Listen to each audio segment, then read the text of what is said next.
Hello, good afternoon. We're here at the Bahrain National Museum, one of my most favorite places in the island of Bahrain.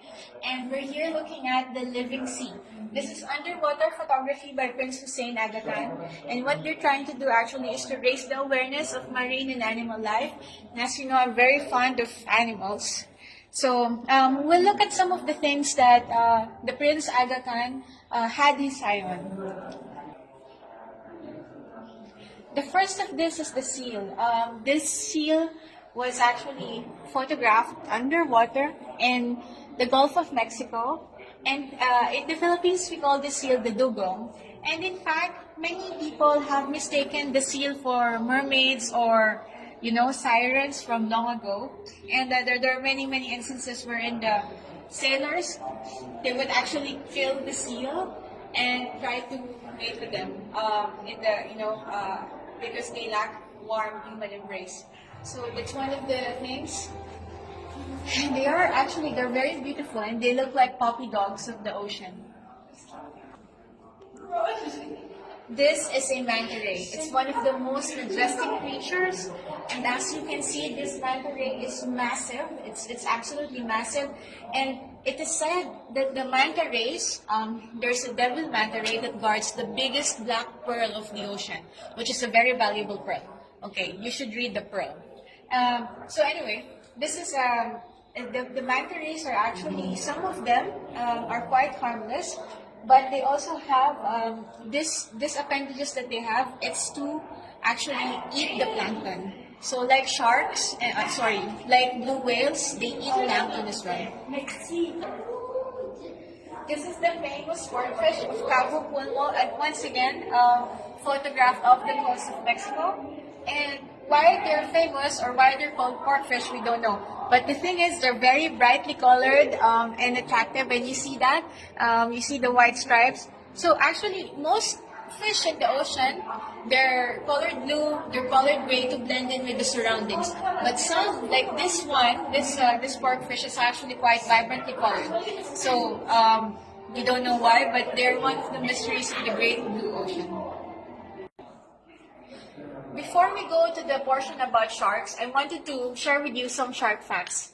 That there are approximately 1,199 species of sharks, rays, and chimeras, rays like the manta rays that we saw earlier. And by the way, the presence of sharks talks a lot about the biodiversity of an ocean. The presence of sharks actually means that the ocean is healthy, it's self-sustaining, it's lively, and I feel sad whenever I go to the fish market and they sell the baby sharks, because the baby sharks, they're not yet fully grown sharks, So look at this. There are endangered and vulnerable species of sharks, like the basking shark, the scallop hammerhead. Oh, the hammerhead shark is actually, it looks very cute because it has a hammer head. That's why it's called the hammerhead shark. And the critically endangered species, like the African spotted shark and the Ganges shark. And the main threat of that is overfishing and also shark finning. So ladies and gentlemen, I actually want to tell you what shark finning is, so please don't eat shark fin soup, because what they do is they take the fin out from the shark and then they throw the shark back into the ocean. But without the fin, it's impossible for the shark to navigate, and they're basically left without their survival mechanism. So this is what happens. So now we will go to the photos of the sharks. This is a blue shark. It's one of the most prolific sharks in the world. And once again, yes, I know that many people, especially those people who have seen Jaws, were terrified, were absolutely terrified by Jaws, do believe that sharks are one of nature's, predators. And that is true. But actually, the whole balance of the ecosystem means that you have to have predators, you have to have things that the predators eat, and you need to have carnivores and omnivores. So it's a balance, and the sharks maintain that balance. And this is a beautiful silver-tip shark. And as you can see, its tip is really actually silver, so that's why they call it the silver-tip shark. And this is a candid photo of a mommy seal and who is being hugged by a baby seal. So candid in the seal world. And here A whale shark is feeding. So that's actually kind of cool. It just opens its mouth, but don't be afraid. The whale shark eats plankton. And now here, we have a purple spotted octopus. And I think I've mentioned in one of my earlier videos that the octopus is actually a very intelligent creature. It's quite cuddly. So if this is something that you feel like doing, you should adopt a pet octopus. They're very intelligent, they're very cuddly, and they're very warm. Although they will die without the water, so maybe you should adopt an octopus, have a pool built to house the octopus, and then you should learn how to swim in order to be able to cuddle the octopus. But they're very cuddly. So here is a beautiful picture of a manta ray. Whenever I see a manta ray, like, it moves me almost to tears, because you see how the universe is made. Like, it's absolutely breathtaking. And if we only see, like, as humans, we only see a very, very small part of the world. And then we think we're so big, but actually we're very, very small and microscopic in terms of the beauty of the universe. Look at this. And by the way, Prince Husain Aga Khan, he wrote something. He said that mantas are well known to be intelligent. So apart from octopuses and sharks, manta rays are also very intelligent.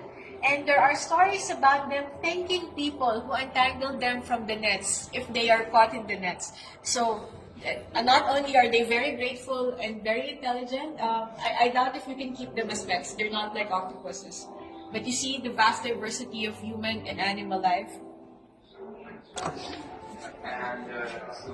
This is a photo of a beautiful humpback whale, and he was able to capture it perfectly. And actually, Prince Husain Aga Khan said that the mother humpback that turned directly towards me, spreading her immense pectoral fins as she hovered vertical, I could feel the connection and sense her thinking. So actually, apart from whales, are some of the most intelligent animals on the planet. So actually, some people have had the pleasure to go swimming with whales. So I'm sure once I learn how to swim, I definitely will have this adventure. Whales, when they talk to other whales, the sound of their whale talk can be heard from miles away in the ocean. And now I invite you all to actually look at this exhibition, see the videos, see what Prince Husain Aga Khan has shown the world, has shared with the world. It's beautiful, and just to see the underwater villages, to see the underwater things, it's quite awesome and unique. And by the way, my name is Alan Art Gallery, my very own art gallery. We sell Philippine contemporary art from here to the moon if Elon Musk can have his way. So please follow me on Instagram, aino.kn, and on YouTube, Paper Monster Prize, and keep following us to have more of these art adventures. Thank you so much.